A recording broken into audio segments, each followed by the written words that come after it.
What's up, everybody? This is your boy Thirsty Jack, and welcome to a new installment of Thirsty for Wrestling. And the gameplay I'm gonna show you is Tekken 7. This is for the PS4, and this is the Bullet Club edition. And the topic I'm going to talk about is what Austin Aries say about the cruiserweight division and the 205 Live. And when I read this one, it was kind of like really moment. I explain to you what that means. This article been brought up on the site, and someone mentioned about 205 Live, and he say, as I quote, "I preach to everyone, wherever their opinion is, that patience is the key. I know that's how people nowadays digest entertainment. When you're trying to build a new brand, introduce a new characters, and help them find themselves and connect with the audience, it takes time. I feel like if people don't place their own expectation on what they think it should be enjoyed for what it was. Watch it as it evolves, and it will become, the process will be more enjoyable for everybody.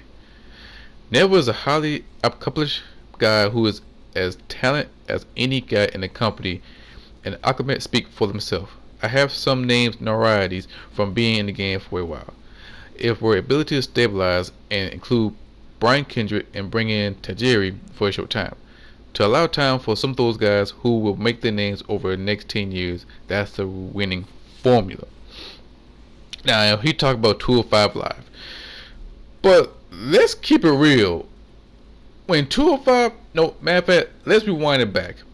When WWE introduced the Cruiserweight Classic, our expectation was kind of pretty much open mind. Because we know it was going to be a tournament, but we don't know what it looked like. But once we see it open up, it was fun. You enjoy every single match, and plus, not every match was high flying. It was a different style. That what made the Cruiserweight Classic so great, because you got brawlers, strikers, technician, old school high flyer, all around wrestlers, and that would make the Cruiserweight Classic so great. The crowd was good. Full Sail Universe gave their energy into the match, and plus, not only that, it tell a great story in the ring, from the first round to the second round, to the semi, all the way down to the final, where we see TJ Perkins become the Cruiserweight Champion.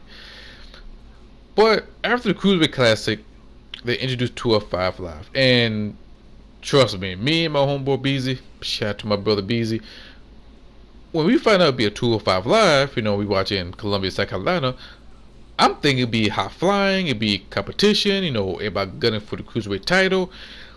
But it was doomed from the get-go, because the crowd was dead. The cruiserweight, it wasn't the same, and plus, the people we see in the Cruiserweight Classic didn't even show up for the 205 Live show. It was just like afterthought. And not only that, it was feel like it's the same old shit we see on Raw. Like on Raw, it's like cruiserweights, slow, dumbed down matches. And then when we see on 205 Live, it was straight up bullshit. Like, I don't care about Alicia Fox storyline with Norm Dar. I don't care about that shit. I care about in the ring what these wrestlers can do, and can this tell a great storyline or great story in the ring, or pretty much a competition, or gunning for the Cruiserweight title. That's what I like about it. Prime example, when I watch Ring of Honor, you see two guys wrestle each other. Either it's for the title or just being the match. Either way, it's a win-win for the fans, because it'll be a good match. But I look at a 205 Live or a Cruiserweight picture in the WWE, it looked dry as fuck. Like, it was dry. And plus, I barely watch 205 Live because it doesn't feel the same way as a Cruiserweight Classic. And us fans, are we patient? I say 50-50, depends on it. But when Austin Aries talking about, patient is the key, and we digest entertainment, no, we digest great wrestling. We just don't like how 205 look. And plus, if we would be if we would have take place in Full Sail Universe, I think we have a different tune or tone. Because when you look at X Division, TNA, when the good days, when we see X Division, we loved it. We know what we expect. Good ass wrestling. when we see Super Junior division, or not Super Junior division, Junior Heavyweight division, you know it's gonna be a good match, either a technical style or MMA style, or even the high flying style. Either way, it's gonna be good.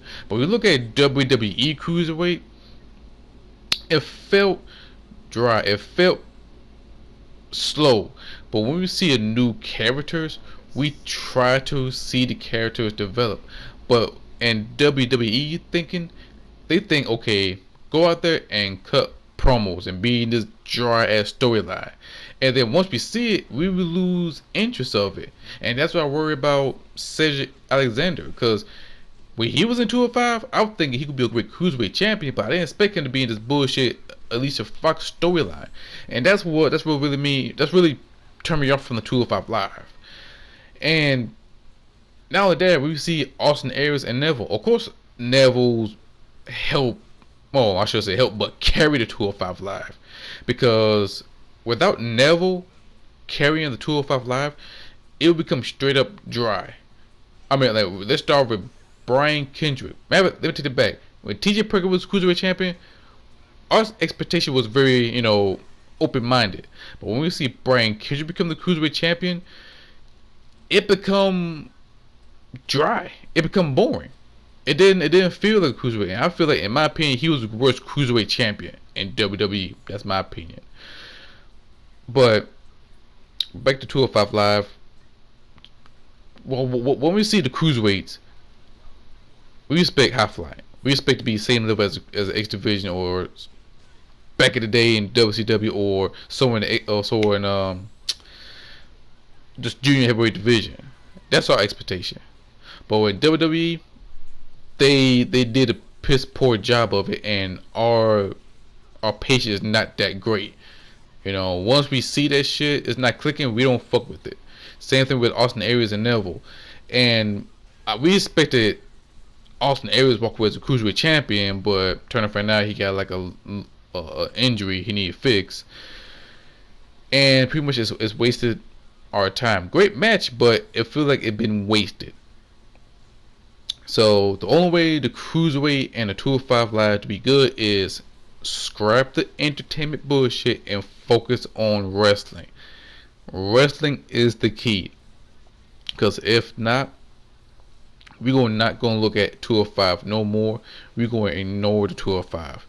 As a matter of fact, we will ignore the cruiserweights, and that's why it's not in a great position as it is right now.